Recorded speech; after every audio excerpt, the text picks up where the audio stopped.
Hello everyone, welcome to Broken Crescent 2.4. This was released rather recently, and I'm going to be playing as the Mamlakat of Sindh. So that's over here in what I believe is modern-day Pakistan near India. So it's usually this area of the map gets interesting, but it's not like some interesting developments couldn't happen over here. And I'm usually more familiar with this area historically, the Levant, Middle East, kinda, and been to Europe of this area anyway. But that doesn't mean I can't have a good time playing the Mamlakat of Sindh, even though I'm not super familiar with all the aspects of their history. So apparently we have our strengths are a wide range of excellent light infantry, and our weaknesses are we lack in heavy armor, and we don't have much heavy cavalry or horse archers. So yeah, that's another reason I chose this, because I do prefer having a good heavy infantry and heavy cavalry, and horse archers are very good too. And I'm not really much of a fan of light infantry, but I suppose I'm going to have to be adjusting my playing style for that. And the difficulty is very hard, and 60 regions is our requirement for victory. So let's get to it.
Alright, well that was something.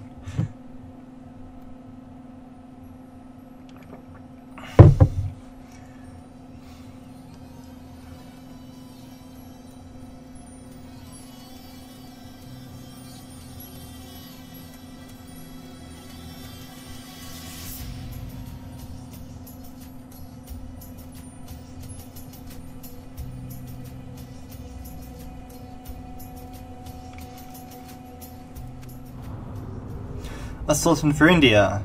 Throughout history, there are lands which held themselves not as the womb of great empires, but rather the proving grounds for such powers. A contested ground made fertile in desire from the copious spill of blood upon its soil. These were not the steppes that gave rise to Hun or Khazar, not the hills of Greece to rise not once but 3 times. No, these realms were the junctions of the worlds, the Levantine coast, the Bosphorus, or northern India. Excuse me for fucking up. Northern India, a battleground upon which countless invasions of foreign powers would come into India, and in a few cases native powers come into it from India's interior. It was since ancient times that battles have been fought on the plains of this realm for the immense wealth of the subcontinent, a siren song to bring invaders far and wide to the banks of mighty Indus. Greeks, Persians, and nomads of horse and bow saw fit to sweep down and seek to conquer, as the banditry of the future Turks was not yet known. It would be these nomads of the steppe, of Iranian, Kushan, and Sakha stock, as well as the Heptatolite of Hunnic blood, that wails of despair and ballads of chivalry would be sung. For as always, the lands of India would take from its invaders far more than had been taken away. Blood spilled of indigenous and invader alike would mix and give rise to the Rajput clans, who would stand against the tide of Islam when not standing as proud feudal warlords.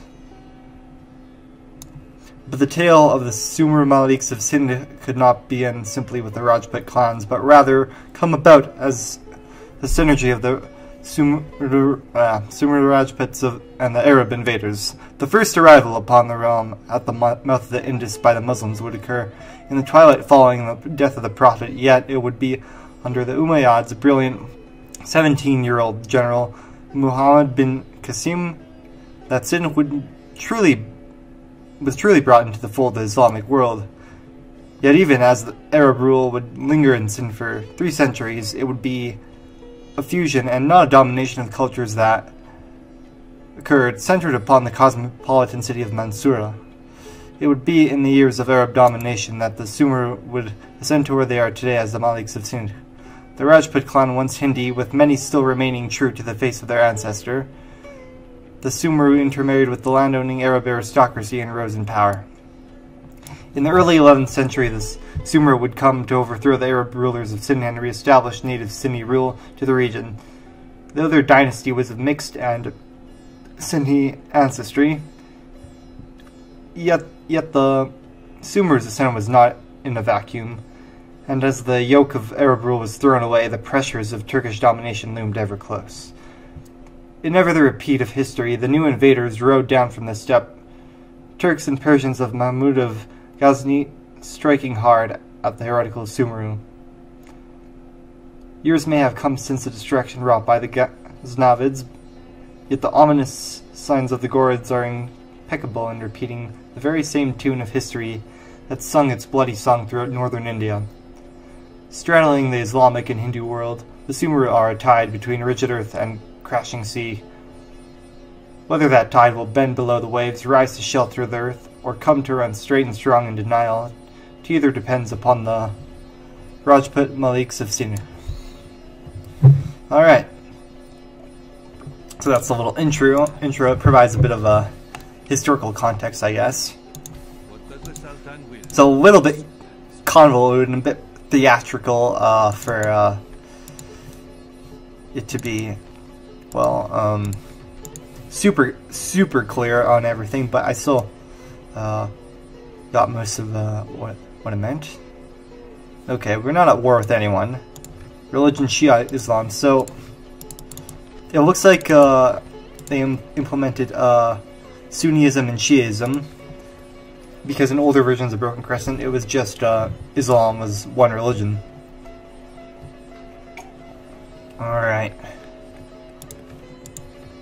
How's our income? We're making a bit of money. We own 2 settlements.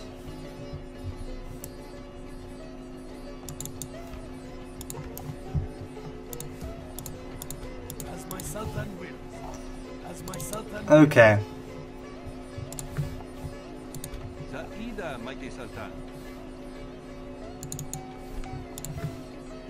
Let's make some diplomacy.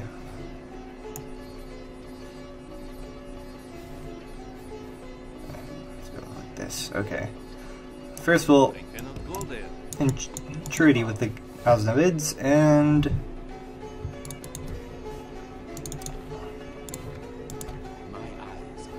20%. What's his success percent so low? Man, let's just train him then.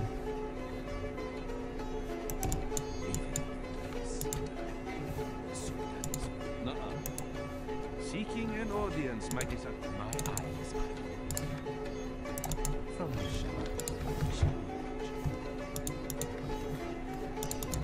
shadows. Okay, so this place looks like it's lightly garrisoned.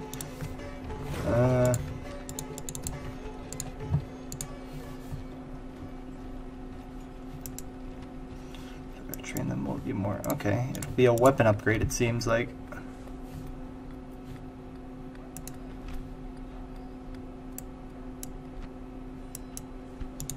Now, what I do know is that the Shia and Sunni Islamic split was well on political lines as opposed to, well, theological ones. Really, I think there is a bit of a theological difference that did develop over time but the main components are, as far as I know, very similar. Is this going to be more? You will, Sultan. Very good. Bringing in new threat, Sultan. Okay, can we recruit here? Let's get some more horsemen. Oh, Javelin Man, ooh. Very tempting. Alright, let's do that. Shipwright. So we're trading with, some faction that's like over here in Persia, maybe, or Arabian Peninsula. I'm not exactly sure what faction's right there, because they did add a bunch of new factions. In the meantime,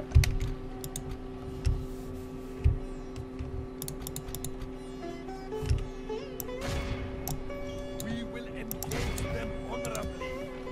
Yes, what is the Sultan's will?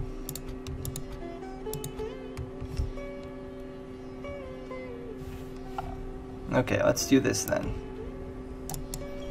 The Infidel's army will not survive. Besieging the enemy. Maybe I'll attack early, I'll see. Do we wet them out as my Sultan wills? Orders. How may I Hopefully I serve? don't get attacked over here. The sun sets on today's journey.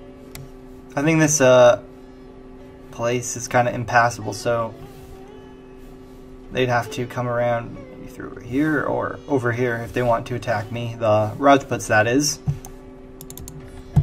Let's build a wooden wall.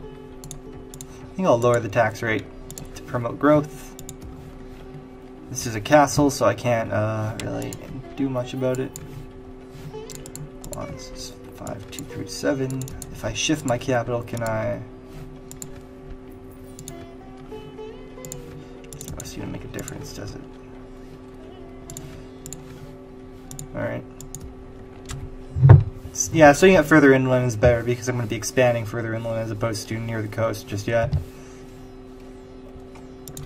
So I think that's it for this turn.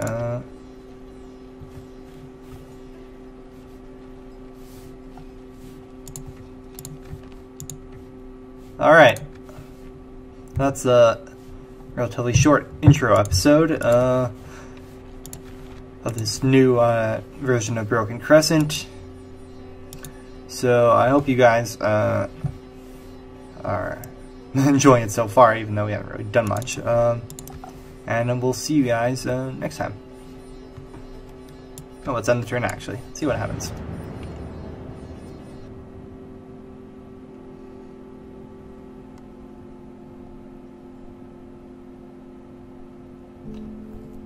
Wait, there's Vladimir. What? Oh, I didn't even notice. Huh. Okay, I don't know if those are playable though, because I don't think I noticed them. I'll have to take a look. Man, they did add quite a few new factions. I don't know if all of them are playable though. Anyway, we'll see you guys next time.